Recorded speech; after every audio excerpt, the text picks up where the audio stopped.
Hello বন্ধুরা, আসসালামু আলাইকুম। আপনারা কেমন আছেন? আশা করি সকলেই খুব ভালো আছেন। জাভাস্ক্রিপ্টের টিউটোরিয়ালে আপনাদেরকে স্বাগতম। এই পর্বে আমরা ইফ এলস স্টেটমেন্ট সম্পর্কে জানবো। ওকে, তো ইফ এলস স্টেটমেন্টটা কি? আমরা সাপোজ জাভাস্ক্রিপ্টকে যদি বলে দিই যে যদি আমাদের বডির কালারটা এরকম হয় বা বডির ব্যাকগ্রাউন্ডটা এরকম হয়, তাহলে তুমি এইটা করবা। সাপোজ আমি এইটা বলবো। ওকে, মানে এখন তো বডির কালার ব্যাকগ্রাউন্ড এটা এখন দেখাবো না, জাস্ট ভ্যারিয়েবল দিয়ে দেখাবো। বা সাপোজ আপনি একটা ইউজারের কাছ থেকে একটা প্রম্পট দিয়ে একটা ইনপুট নিলেন। ওকে, দেন আপনি ইনপুটটা আপনি জাভাস্ক্রিপ্টকে বলে দিলেন যদি ইউজার এই ইনপুটটা দেয়, সাপোজ মাই নেম ইজ এই বা মাই নেম ইজ এই, যদি এই ইনপুটটা দেয় তবে তুমি তাকে এইটা তুমি কনসোলে এইটা লক করবা বা এইটা করবা। তো আমি একটা লাইভ ইউজার এখন দেখিয়ে দিচ্ছি।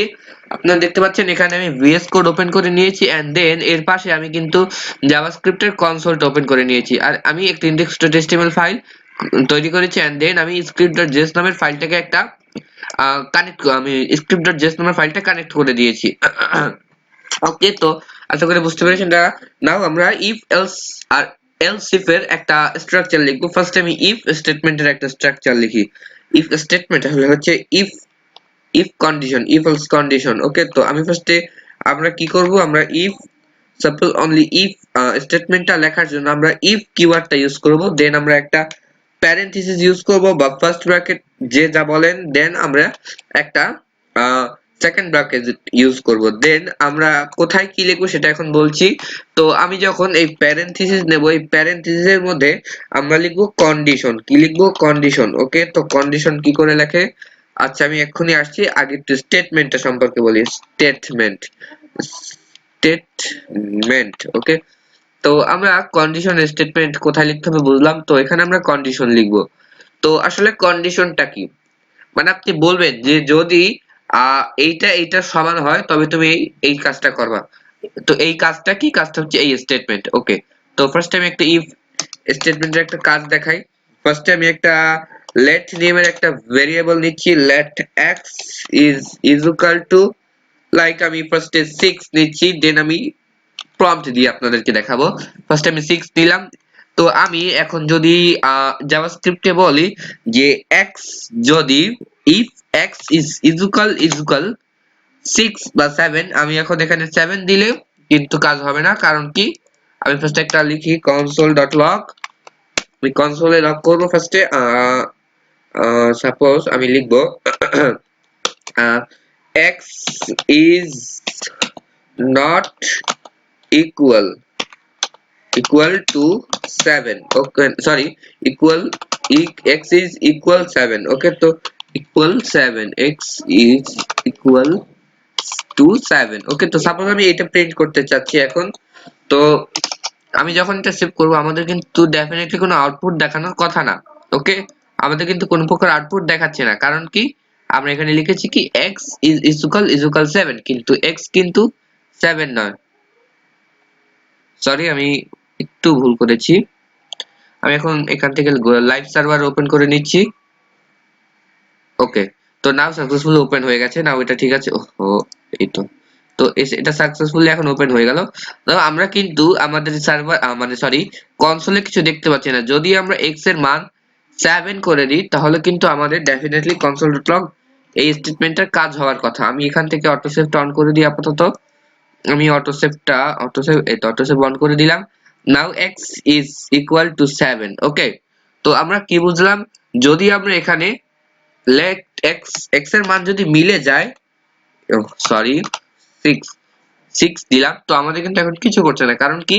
এই স্টেটমেন্টটা কিন্তু সরি এই কন্ডিশনটা কিন্তু ফলস এসেছে। তো কন্ডিশনটা ফলস না ট্রু এটা আমরা কিভাবে বুঝবো? আমরা এটা ফার্স্টে কপি করলাম, দেন আমরা যদি এখানে পেস্ট করে এন্টার দিই আমাদের কিন্তু এখানে লিখে দিচ্ছে যে ফলস কিংবা ট্রু। যদি দিই এই যে x is equal 6। ওকে, তো তখন কি হবে? এটা কিন্তু ট্রু দেখাবে ডেফিনেটলি। ওকে, তো আমরা কোনটা ট্রু কোনটা ফলস এটা দেখে নেব। যদি আমাদের এই স্টেটমেন্টটা সত্য হয় তবে এই কাজটা করবে, আর যদি মিথ্যা হয় তবে করবে না। তো এখন আমরা যদি চাই যে যদি এই স্টেটমেন্টটা ট্রু হয় তবে এই কাজটা করবে, আর যদি এই স্টেটমেন্টটা ট্রু না হয়, এই স্টেটমেন্টটা যদি ফলস হয় তাহলে এই অন্য যে কোনো কন্ডিশন, সরি আমি স্টেটমেন্ট বলছি, এটা কন্ডিশন হবে। তো অন্য যে কোনো কন্ডিশন হলেই সে আরেকটা কাজ করবে। তো তখন আমরা কি করব? তখন আমরা একটা কাজ করতে পারি, এখন এলস এলস স্টেটমেন্টের ব্যবহার করতে পারি। তো এলস স্টেটমেন্টটা কি? এলস স্টেটমেন্টে আমরা এলস ইফ ইফটা শেষ হলে দেন আমরা এলস কিওয়ার্ডটা লিখবো, দেন আমরা একটা সেকেন্ড ব্র্যাকেট ইউজ করবো এবং এর মধ্যে আমরা স্টেটমেন্ট লিখবো। ওকে, তো স্টেটমেন্ট কি? Suppose console is not equal to 7। ওকে, তো সাপোজ আমরা এটা লিখবো। তো যেহেতু এটা কিন্তু স্ট্রিং ভ্যালু, তাই আমি কিন্তু এটাকে ডাবল কোটের ভিতরে রাখবো। আমি ভুল করে এটাকে কোনো কোড দেইনি। ওকে, তো আমাদের কিন্তু দেখাচ্ছে x is not equal, oh sorry, আমরা কিন্তু এখানে একটা এন্টার দিয়ে দিয়েছি ভুলে, আমাদের এখানে এন্টার দেওয়ার কথা ছিল না। ওকে, তো নাও কিন্তু এটা ডেফিনেটলি ঠিক দেখাচ্ছে।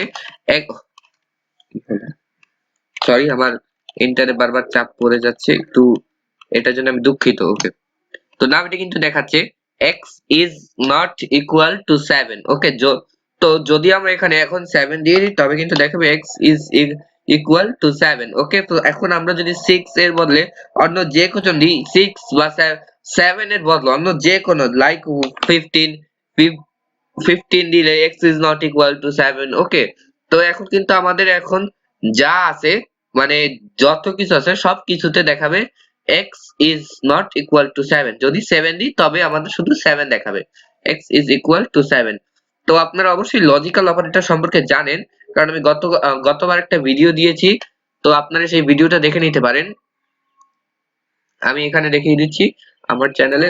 সরি, আমি নেটটা অফ করা আমার, আই এম ভেরি সরি। আমি একটু আপনাদেরকে দেখিয়ে দিই, আমাদের কিন্তু চ্যানেলে অলরেডি লজিক্যাল অপারেটর সম্পর্কে একটা ভিডিও দেওয়া আছে, আপনারা সেটা দেখে নিতে পারেন। সেটার মধ্যে আমি আপনাদেরকে লজিক অপারেটর সম্পর্কে প্রায় সবই আমি বলে দিয়েছি। ওকে, তো আমি আপনাদেরকে কন্টেন্টের মধ্যে নিয়ে যাচ্ছি।